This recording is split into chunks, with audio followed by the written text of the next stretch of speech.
I love these God stories. When God picks somebody that the world may least expect, somebody that came from TV that wasn't a politician, that kind of knows behind the scenes of media and the corruption there, and then uses that person with that knowledge to actually propel them to be a leader in the state.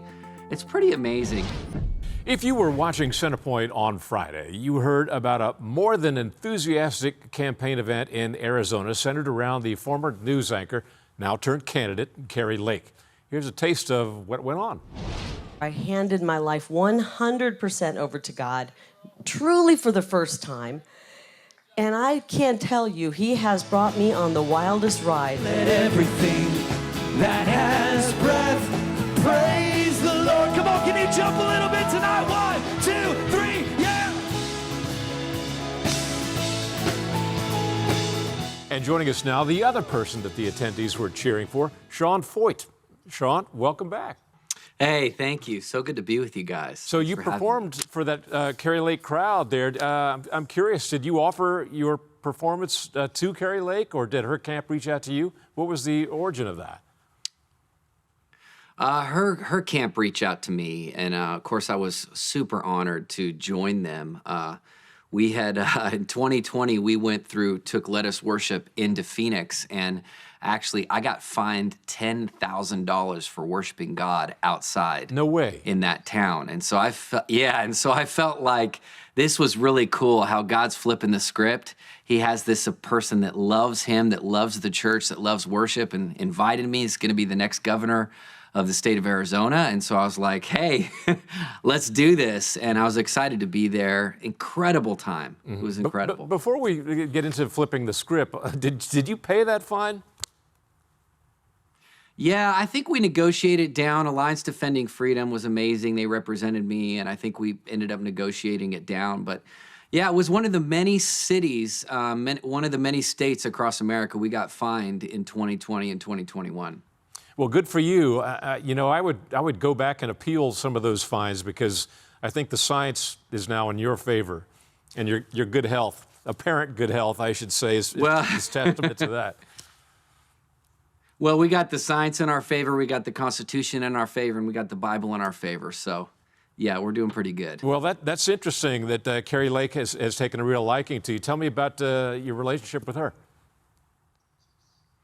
It's amazing. I love these God stories. When God picks somebody that the world may least expect, somebody that came from TV that wasn't a politician, that kind of knows behind the scenes of media and the corruption there, and then uses that person with that knowledge to actually propel them to be a leader in the state.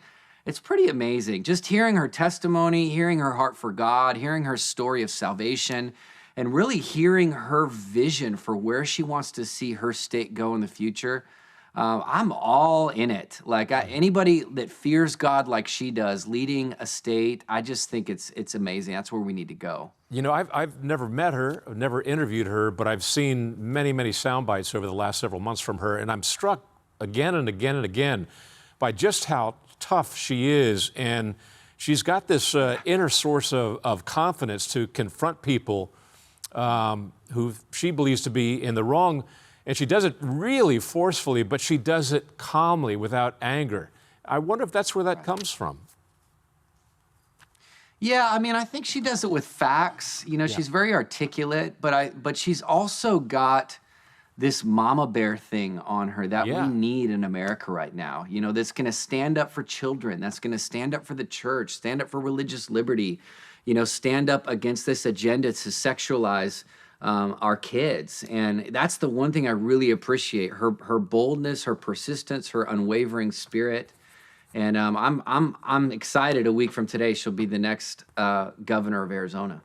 What's your sense, having performed for several crowds like this, about the enthusiasm level you see for these midterm elections among the evangelical crowd and Christian music followers? Yeah, it's been amazing. 2 days before that, we had the largest worship and prayer event in Washington, D.C. this year on the National Mall. This was our third year in a row. And we had thousands of people out there. And the day before that, we were inside of the Capitol building worshiping with hundreds of Christians.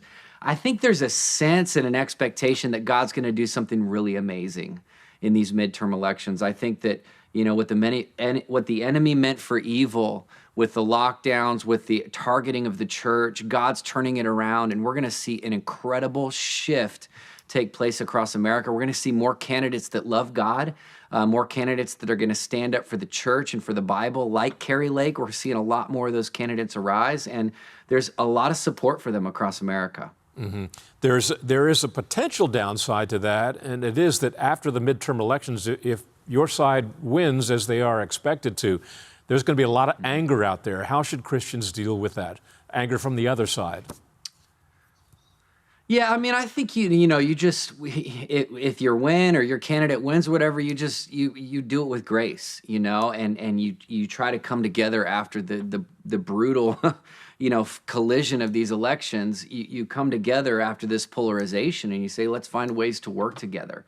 I think for the church, we're launching 7 days of prayer that starts tomorrow, where we're going to gather 100,000 intercessors across America to be praying. And I think we go into the midterms prayerfully, trusting the Lord, and we come out of them prayerfully, believing that those people that he's put in office, that he's going to use. Mm-hmm. Tell me more about that. 7 days, you're going to be in several different cities. How's that working?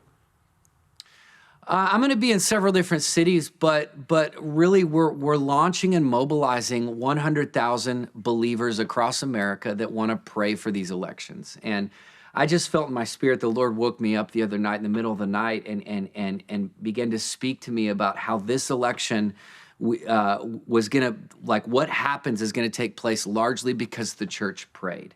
And so I'm going to do whatever I can do to mobilize people to pray. And every single day, we're going to send out a list of prayer requests. We're going to send out prayer points and verses that all people across America and the world can join together as we take a journey over the next 7 days. So people can sign up for that at letusworship.us. Letusworship.us. And we would love to have you guys be a part of this prayer warrior army. Sean Feucht, you're doing great work out there. Best of luck to you, and we'll see if it works. And by the way, contest those fines. You really need to do that.